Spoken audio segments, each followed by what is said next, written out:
περισσότεροι άνθρωποι είναι άλλοι άνθρωποι. Οι σκέψεις τους είναι οι απόψεις κάποιου άλλου. Η ζωή τους μία μίμηση. Τα πάθη τους μία αναφορά. Όσκαρ Βάιλντ. Ο Όσκαρ Βάιλντ, είναι καλό να πούμε κάποια πράγματα για την βιογραφία του. 1854-1900. Ο ποιητής, δραματουργός, μυθιστοριογράφος και κριτικός γεννήθηκε στο Δουβλίνο. Μετά την ολοκλήρωση των σπουδών του το 1878 εγκαταστάθηκε στο Λονδίνο μόνιμα. Αφιέρωσε τη ζωή του στην αναζήτηση του ωραίου και του παράδοξου. Γρήγορα γνώρισε το θαυμασμό της λονδρέζικης αριστοκρατίας που τον παρακολουθούσε και τον μιμόταν ως πρότυπο. Η λογοτεχνική του δόξα έφτασε στο αποκορύφωμα το 1891 με το μοναδικό του μυθιστόρημα, το πορτρέτο του Ντόριαν Γκρέι. Αν και ήταν παντρεμένος και πατέρας 2 παιδιών, κατηγορήθηκε για ομοφυλοφιλία και φυλακίστηκε για 2 χρόνια στην Βικτοριανή Αγγλία. Αυτό το διάστημα έγραψε το δραματικό αυτοβιογραφικό μονόλογο De Profundis, εκβαθέων, με παραλήπτη την πέτρα του σκανδάλου συγγραφέα Άλφρεντ Ντάγκλας.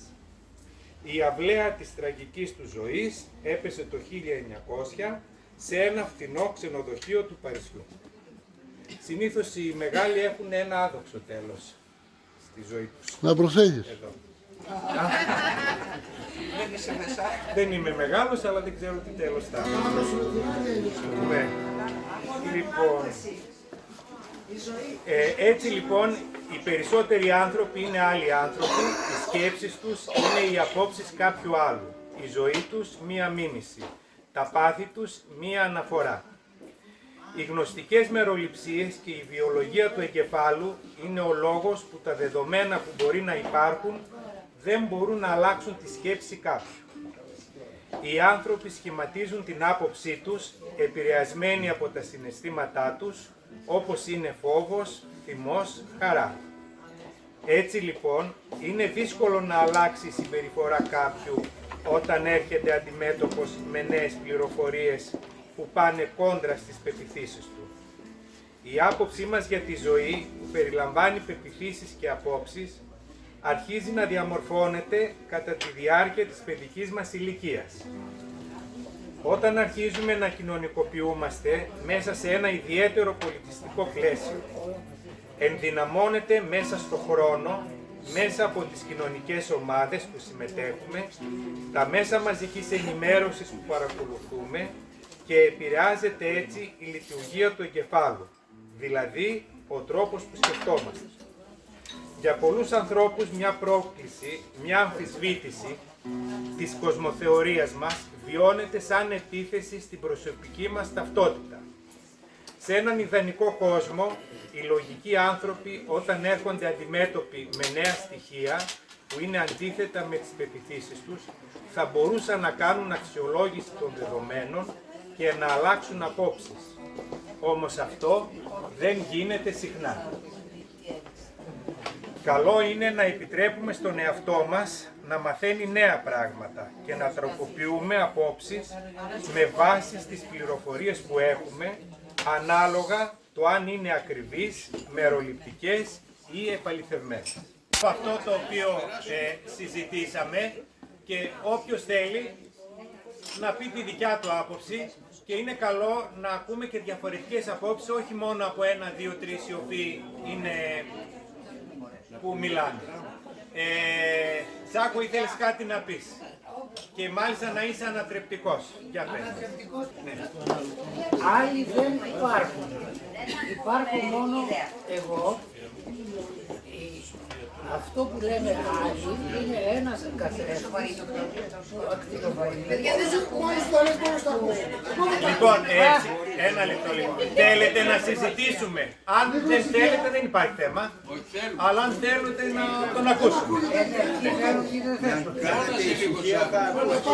Λίγο πριν να βάλουμε. Ναι, κοιτάξτε παιδιά, δεν έχει ο κάθε ένας δυνατή φωνή για να μπορέσει να ακουστεί. Αν όμως κάνουμε ησυχία θα μπορούμε όλοι να ακουγόμαστε. Ναι, λέγε. Τι λέει. Ναι. Λοιπόν, ο άλλος είναι ένας καθρέφτης που καθρεφτίζει τις σκέψεις μου. Σαν που φώναζε, Τις πεποιθήσεις μου. Ναι. Λοιπόν, και πώς ξεκινάει, θα το εξηγήσω τώρα.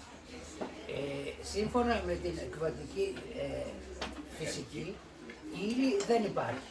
Έτσι ψάξαν μέσα στο άτομο να βρουν ύλη, δεν βρέθηκε. Γι' αυτό είπαν το σωματίδιο του Higgs και τα λοιπά. Και κάτι λίγο που διάβασα, το σωματίδιο του Higgs κάνει επίπεδα και ό,τι περάσει, αν ένα ηλεκτρόνιο περάσει μέσα στο επίπεδο του Higgs, παίρνει μάζα και δημιουργείται ύλη. Λοιπόν, τώρα, ο εγκέφαλός μας, αυτά που βλέπει δεν υπάρχουν, φτιάχνει εικόνα. Είναι ένα παράδειγμα σαν την τηλεόραση που παίρνει ένα σήμα και το μετατρέπει σε εικόνα. Λοιπόν, πάντα σύμφωνα με την εκβατική φυσική, επανέρχομαι τώρα στη συμπεριφορά των άλλων, ότι η άλλη είναι ένας ουδέτερος τρόπος που αυτό που βλέπουμε είναι η αντανάκλαση αυτού που πιστεύουμε για μας.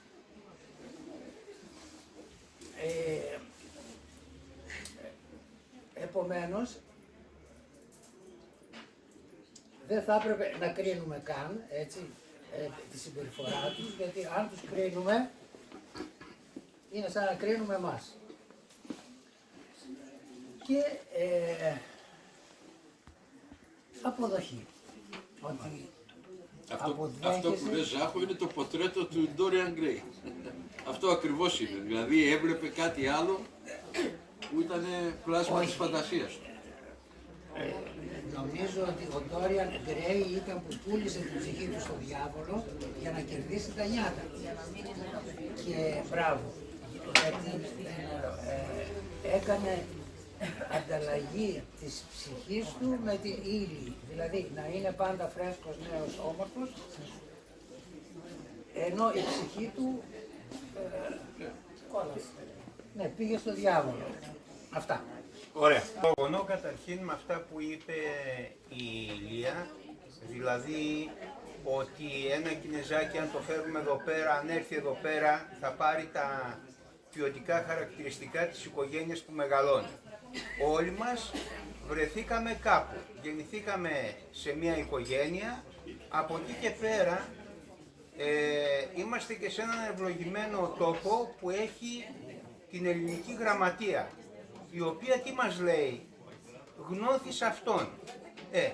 Εκπαιδευόμαστε, πηγαίνουμε σε κάποια σχολιά και από εκεί και πέρα πρέπει να δουλέψουμε οι ίδιοι τον εαυτό μας, εκτός από το περιβάλλον που παίρνουμε διάφορα στοιχεία. Λοιπόν, τι κάνουμε εμείς από τη δουλειά μας, από το χώρο που ζούμε, παίρνουμε διάφορες εμπειρίες. Στο χέρι μας είναι λοιπόν, εδώ μπαίνει η ελευθέρα βούληση, του πώς θα χρησιμοποιήσουμε αυτά τα στοιχεία. Λοιπόν, εάν έχουμε την ευκολία και την τύχη να διαβάσουμε τους δικούς μας παππούδες εντός εισαγωγικών, Επίκουρο, Επίκτητο κλπ, θα δούμε ότι ερχόμαστε για να περάσουμε πολύ καλά στη ζωή μας. Γιατί δηλαδή από τη στιγμή που ο θάνατός μας είναι βέβαιος, δηλαδή από τη στιγμή που γεννιέται ο κάθε άνθρωπος, το σίγουρο είναι ότι κάποια στιγμή θα πεθάνει. Λοιπόν, το ταξίδι του ζω με το θα πεθάνω μας δίνει την ευκαιρία και τη δύναμη να εκμεταλλευτούμε κάθε στοιχείο ώστε να καλυτερεύσουμε τη ζωή μας. Δηλαδή, θέλουμε ποιότητα στη ζωή μας, θέλουμε χαρά στη ζωή μας, επιλογές μας είναι κάθε τι που μας συμβαίνει να βλέπουμε την καλή του την πλευρά. Επιλογή μας είναι να βάζουμε όρια σε εμάς τους ίδιους, στα παιδιά μας, στους φίλους μας κλπ. Ώστε Όταν έχουμε όρια στη ζωή μας στο τι θέλουμε και στο τι δεν θέλουμε, δεν θα μας κάνει να στεναχωριόμαστε ή θα επιλέγουμε πλέον εμείς του πώς θέλουμε να περνούμε. Εδώ βλέπω δυστυχώς πάρα πολλούς ανθρώπους που ενώ έχουν την υγεία τους, ενώ έχουν ένα κεραμίδι πάνω στο κεφάλι τους, τους συμβαίνουν αρκετά χαρούμενα πράγματα και δεν μπορούν να διαχειριστούν την ευτυχία τους. Λοιπόν, στο χέρι μας είναι, εμείς που είμαστε πάνω από κάποια ηλικία και έχουμε περάσει ό,τι έχουμε περάσει και μας έχουν συμβεί ό,τι μας έχει συμβεί, να επιλέγουμε να περνάμε όσο καλύτερα μπορούμε, γιατί το κάθε δευτερόλεπτο είναι δώρο ζωής. Λοιπόν, εκμεταλλευτείτε το δώρο της ζωής κάθε λεπτό. Ωραία. Αν ρωτήσω, ας πούμε, ποιος είσαι, τι θα μου πεις? Ποιος είσαι? Είσαι ο Ζάχος που κάνει αυτό το επάγγελμα, που έχει 3 παιδιά, που ζει στο χωριό? Είσαι πραγματικά αυτός?